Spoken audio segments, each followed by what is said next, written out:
Cartoons. लंबू और टिंगू अपन दोस्त के यहाँ झेलमपुर आयल रहले। झेलमपुर वैसे बहुत खूबसूरत जगह रहे। अरे वाह, कितना सुंदर जगह बा। और वो पानी तो देखा कितना साफ बा। हाँ, और ये ऊंचा ऊंचा पर्वत एकर सुंदरता और बढ़ावत हुआ। चला काहे ना नदी में जाके डुबकी लगावल जाओ। अरे नहीं नहीं, फिर कभी, अभी तो हमके बहुत जरूरी काम बा। कौन काम? हमके तो बस अपना दोस्त मक्का राम के एजा जाके बा। वही जाए में थोड़ा देर हो गई तो चल सकेला ना। भूल गई का? झेलमपुर में कुश्ती का मुकाबला बहुत फेमस बा और हमके वो देखे के बा। अरे वाह, इतना बहुत सही चीज बा। तारा जैसे पहलवान के खातिर इतना बहुत बढ़िया मौका बा।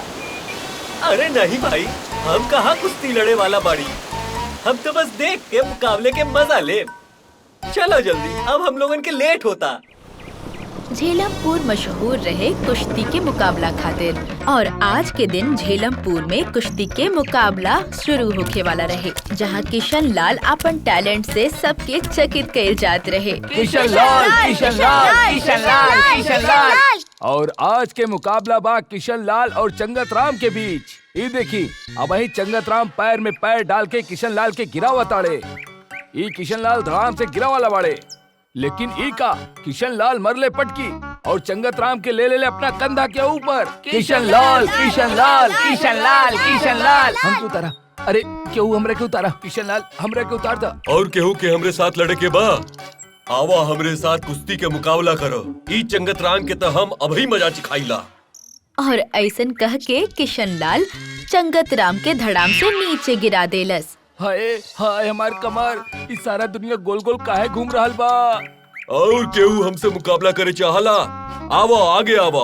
ये सुन के सब लोग डर गईले, लेकिन चंगत राम के भाई मंगत राम अपन भाई की इज्जत बचावे खातिर मुकाबला में एंट्री ले ले। हम अपन भाई के बदला लेके रहब। हम तोरा क्या वही मजा सिखाई। आवा आवा मंगत राम आवा। देखिला कौन तरह तू हमरे साथे कुश्ती लड़ेला। और ये मंगत राम अखाड़ा में खड़ा हो चुकल बाड़े और ये मंगत राम दौड़त दौड़त जा रहल बाड़े किशन लाल के मारे के खातिर। लेकिन अरे ई का किशन लाल तो इनका निशाना ही बिगाड़ देले। किशन लाल, किशन लाल, किशन लाल, किशन लाल। तू हमसे कबहू न जीत सकेला।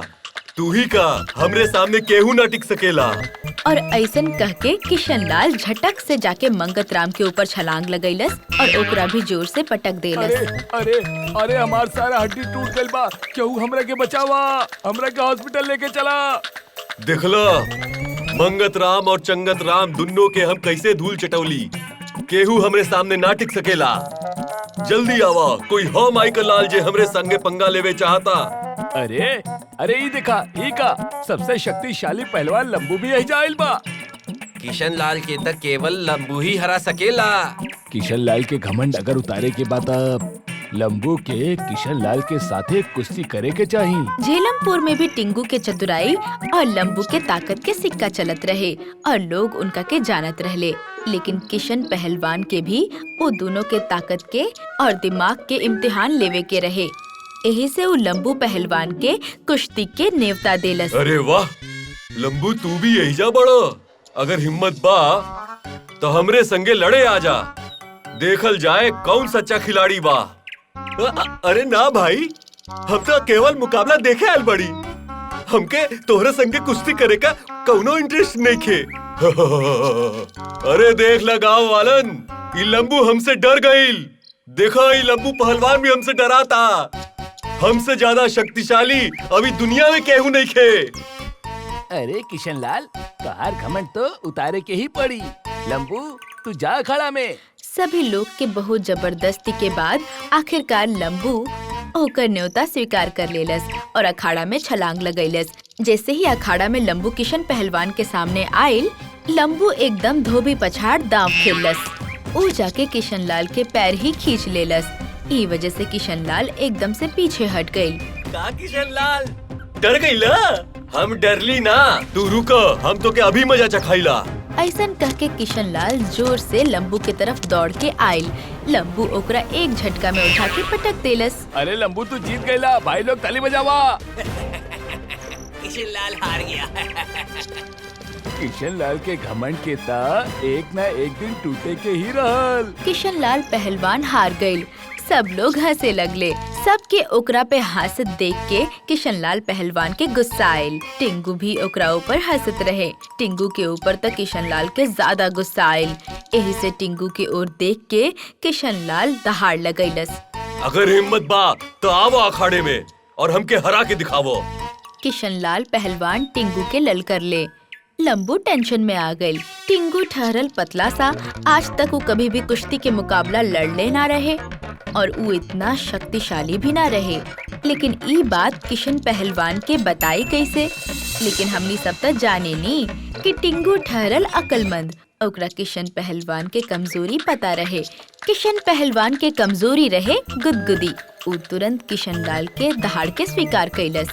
अरे हाँ हाँ, तोरा के तो हमहू हरा सके नी, इमे इतना बड़ बात नहीं खे।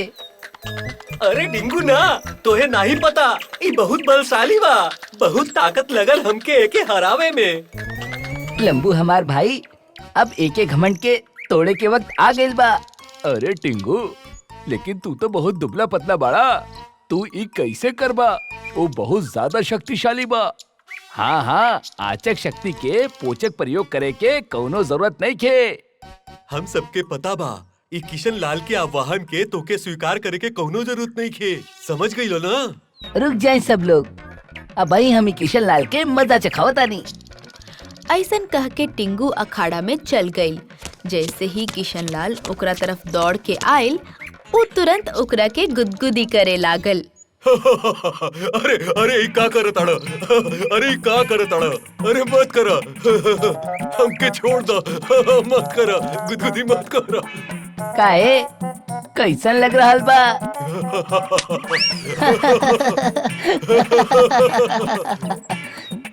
गांव वाला भी किशन के ऊपर हंसे लगले। अरे ई का हो रहल बा? टिंगू मरलस पलटी। ई कुश्ती का मुकाबला हो रहल बा या फिर हंसी के मुकाबला? ई का टिंगू त रुकत ही नहीं खे। ई त किशन पहलवान के गुदगुदावत ही जा रहल बा। एके शायद किशन लाल के कमजोरी के अच्छे से पता बा। टिंगू सच में बहुत बुद्धिमान बा। टिंगू के बुद्धि के जवाब नहीं खे। किशन पहलवान हंस हंस के लोटपोट हो गई और खुद ही हार गई।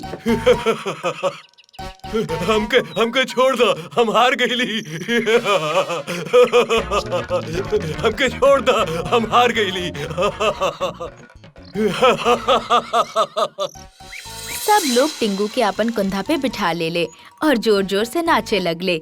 ई तरह टिंगू के चतुराई के जीत भइल और किशन पहलवान भी लंबू के ताकत और टिंगू के चतुराई के लोहा मान ले। Tiny Toons